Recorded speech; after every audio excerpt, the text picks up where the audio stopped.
শুভ সকাল বন্ধুরা, কেমন আছো তোমরা সবাই? আশা করছি সবাই ভালো আছো, সুস্থ আছো, আর আমরাও ভালো আছি। আমার আরও একটা নতুন ব্লগে তোমাদের সবাইকে স্বাগত জানাচ্ছি। তোমরা দেখছো Sangeeta kitchen with happy family. এই যে আলুর গাছগুলো দেখতে পাচ্ছ, এগুলো আমার বড়দির বাড়িতে হয়েছে।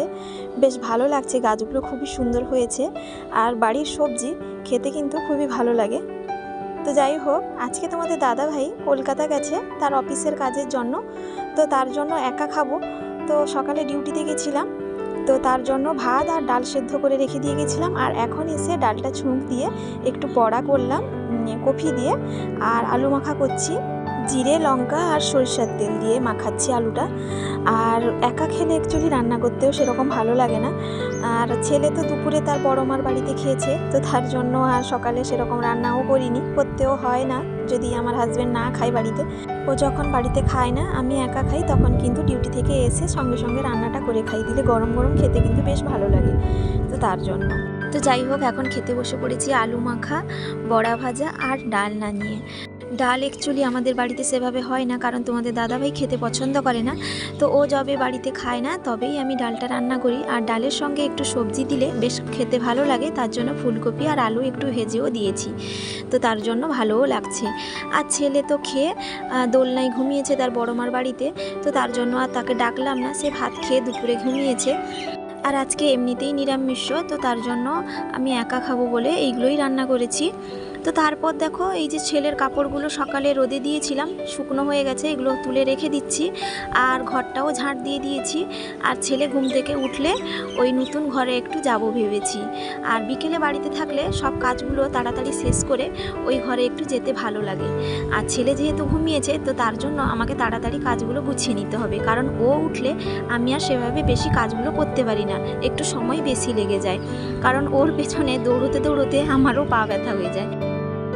আর এই যে জলটাও ভরে নিয়ে চলে এলাম এক্ষুনি, কারণ সকালে জলটা সেভাবে ভরা হয়নি, তো তার জন্য। আর আজকে একটা নেমন্তন্নও খেতে যাব রাত্রিবেলায়। তো তোমাদের দাদাভাই নেই, কিন্তু তোমাদের দাদাভাই গিফট এনে দিয়ে গেছে, গিফট বলতে জন্মদিনের উপলক্ষেই নেমন্তন্নটা। তো এই যে ব্যাগটা দেখতে পাচ্ছ, এই ব্যাগটা নিয়ে এসছে, মানে আমার মামার ছেলের জন্মদিন।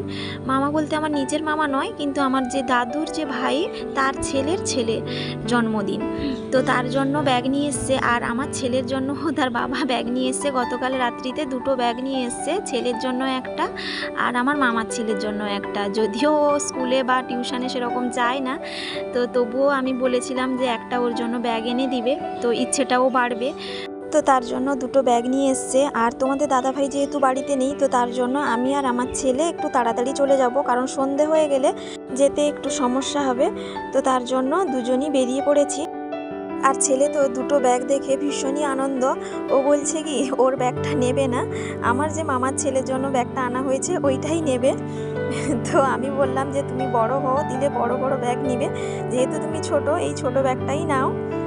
তো যাই হোক, অনেক কিছু ভোলানোর পরে ওই ব্যাগটা নিয়ে এসছি মামার বাড়িতে, আমার নিজের মামার বাড়িতে এসছি, মানে ছোট মামার ঘরেই বসছি এখন, ওখানে যাইনি। আর এই যে মামার ছেলেকে তার মা জামা পরাচ্ছে, মানে সোয়েটার পরাচ্ছে, আমি বললাম ঠান্ডা লেগে যাবে, একটু সোয়েটার পরে দাও। ও বলছে কি পরবে না বলে পরাইনি। আমি বললাম যতই হোক না কেন, এখন একটু হালকা ঠান্ডা আছে, তো একটু পরিয়ে দাও। আর আমি চিরুনি পরিয়ে দিলাম, টিকও পরিয়ে দিলাম।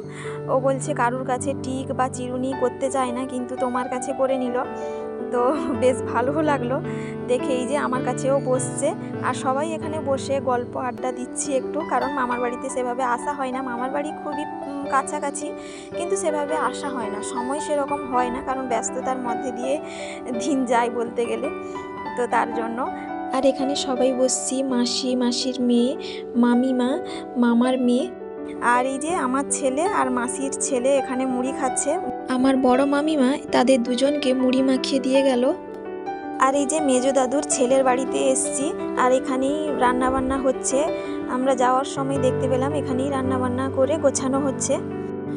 আর ঘরের সামনেও বেলুন দিয়ে সাজানোও হয়েছে দেখলাম, আর পরে জানতে পারলাম যে তুলসী মঞ্চ প্রতিষ্ঠাও হয়েছে আজকে, তো তার জন্য একসঙ্গেই দুটো অনুষ্ঠান করে ফেলেছে, যেহেতু দিনটাও খুব ভালো ছিল, তো তার জন্য। আর এখন আমার ছেলেকে প্রণাম করাচ্ছি, তো ঠাকুর মশাই তুলসী পাতা আর চন্দন দিচ্ছেন। আর এখানে রাধা কৃষ্ণ ঠাকুর এনেছেন, যেহেতু মৎসব তো তার জন্যই ঠাকুর এনেছেন।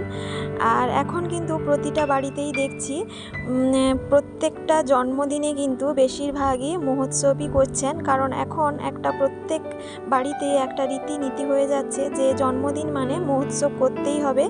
কারণ আমার বাড়ির পাশাপাশি প্রায় লোকেদের বাড়িতে দেখছি যে জন্মদিন মানে মহোৎসব করছেন সবাই মিলে। আর আমি আমার ছেলের হাতে ব্যাগটা দিলাম, আর ওই ব্যাগটা আমার মামার ছেলের হাতে দিয়ে দিল। আর এই হচ্ছে আমার মামার ছেলে, তো ওর জন্মদিন। আর আমার ছেলে মোবাইল দেখে কিন্তু এখানেই বসে যাচ্ছে। আমি বললাম যে ওই দিকটাই চলো বসবো, না ও কোনো মতেই আমার সঙ্গে যেতে চাইছে না। ও কিন্তু মোবাইল দেখবে। বাচ্চারা মোবাইল দেখলে কিন্তু আর কাউকেই কিছু বলতে হলো না, সেখান থেকে কিন্তু কোনো মতেই ওঠানো যাবে না তাকে।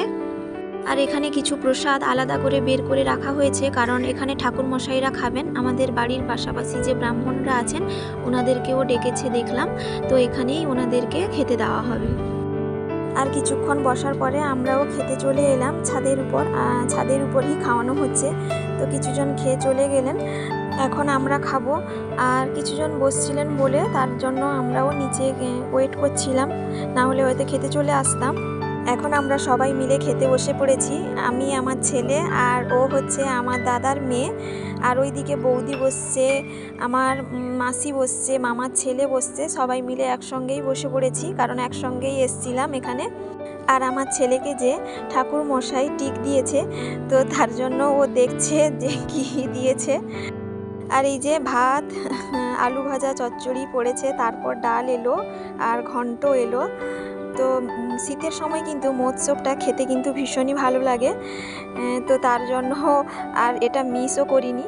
আর একটা নতুন তরকারি হয়েছিল, যেভাবে পনির তরকারি হয় সেইভাবেই কিন্তু কাঁঠালের তরকারি হয়েছে, বেশ খেতে ভালো লাগছে দেখলাম। একটা নিত্য নতুন তরকারি হয়েছে।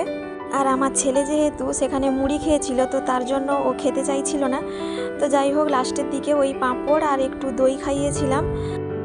তো এই যে খাওয়া দাওয়া শেষ করে এখন নিচে নেমে এসেছি, আর ঠাকুরমশাই সব কিছু গুছিয়েও নিচ্ছেন। আর এই যে দেখো এখন বাজে রাত্রি 1টা, তোমাদের দাদা ভাই এক্ষুনি এলো কলকাতা থেকে, ও এই জিনিসগুলো নিয়ে এসছে, বললো কি একটা ঠাকুর আছে বের করো। তো তার জন্য দেখছি কি ঠাকুর, দেখলাম যে কালী ঠাকুর, বেশ ভালো লাগছে, আর শাড়িটাও খুব সুন্দর লাগছে। তো এই ঠাকুর কিন্তু আমাদের বাড়িতে নেই, তো তার জন্য ভীষণই ভালো লাগছে। দেখতে পাচ্ছ তোমরা, কেমন লাগছে তোমরা কিন্তু অবশ্যই জানাবে। আর একটা নিয়ে এসছে ভুজিয়া টাইপের, তো এটাও খেতে ভালো লাগে। আর একটা মিষ্টির ঠোঙা দেখলাম, দেখি কি মিষ্টি নিয়ে এসছে তোমাদের দাদা ভাই। এই যে বের করলাম, কালো জাম নিয়ে এসছে।